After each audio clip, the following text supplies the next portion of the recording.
Welcome to The Explainer. So today, we're going to dig into a really powerful philosophy for success. And what's wild is we found it in two completely different places. One's a survival guide for academic writing, and the other is this revolutionary manual for Pan-African leadership. Okay, let's just dive right in. You know that feeling when you're up against something huge and it just feels like everybody else got a memo you didn't? Like there's some secret handshake to get things done? It's so easy to feel like you're just missing a critical piece of the puzzle. I mean, just think about these two scenarios for a second.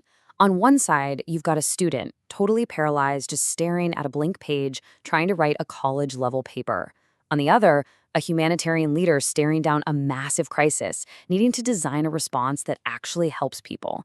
Worlds apart, right? But believe it or not, the root of the problem, it's the exact same thing. And that problem, it all comes down to what one of our sources calls the hidden curriculum. You know, these are all the unspoken rules, the assumptions, the ways of thinking that in any system you're just expected to know. So in school, it's not about just spitting back facts, right? It's about knowing how to build a compelling argument.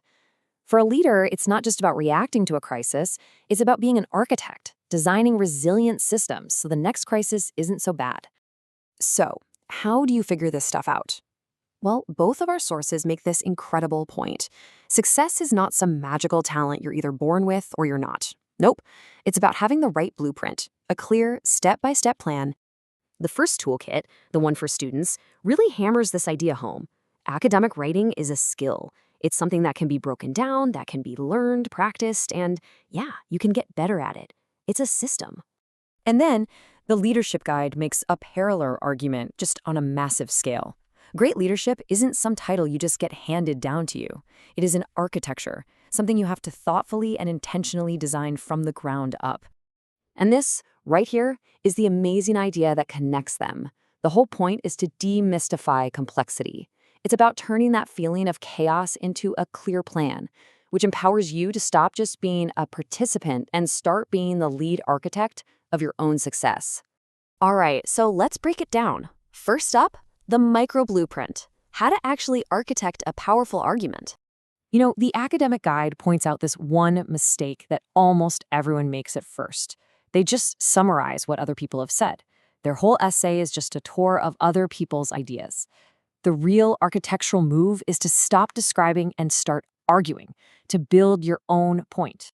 And here it is. This is literally the blueprint for how to do it. The Peel structure. It's this simple four-step formula you can use for every single paragraph. First, make your point. Then, give some evidence to back it up. Next, and this is key, you explain why that evidence is so important. And finally, you link it all back to your main idea. Suddenly, each paragraph becomes this solid little brick in the wall of your argument. Okay, so that's the micro. Now let's zoom all the way out and see how this exact same way of thinking applies to a much, much bigger challenge, designing a better future for a whole continent. A core blueprint in the leadership guide is all about redesigning the narrative. It shows these two approaches. On one side, you've got what's called poverty porn, which basically exploits suffering to raise funds. But the blueprint is to move to narrative sovereignty, a new architecture where communities are actually empowered to tell their own stories. It's a huge shift in power. And then there's this other blueprint that completely flips the script on mentorship. It's not just a casual coffee chat anymore. It's reframed as knowledge remittance, a formal strategic system for transferring intellectual capital, just like sending money home.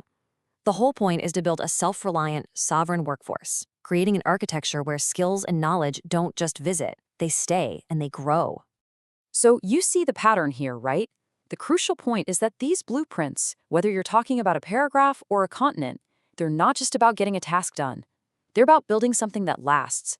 They're about building a legacy. And this quote just hits the nail on the head. It reframes the entire idea of what success even is. It's not about the buildings you build or the reports you write. It's about what you build inside of other people, the capacity, the skills, the thinking that will be there long after you're gone. So how do you actually do that? Well, the leadership guide lays out three core pillars. First is convergence. That's where you merge your technical skills with a solid ethical foundation. Then continuity, making sure that knowledge is shared so the whole thing doesn't fall apart if you leave. And finally, contribution, shifting your focus from just winning today to the long-term impact you're creating for the future. Ultimately, what both of these toolkits are doing is pushing us to see ourselves differently. You're not just a student or a manager or whatever, you are a lead conceptual architect. And whether you're designing an essay or a humanitarian program, you are, quite literally, designing a piece of the future. The hidden rules, the secret handshakes, they're not really secrets, they're just systems. Systems that are waiting for someone to understand them, to take them apart, and to redesign them. So the only question left is, with the blueprints now in your hands, what are you going to build?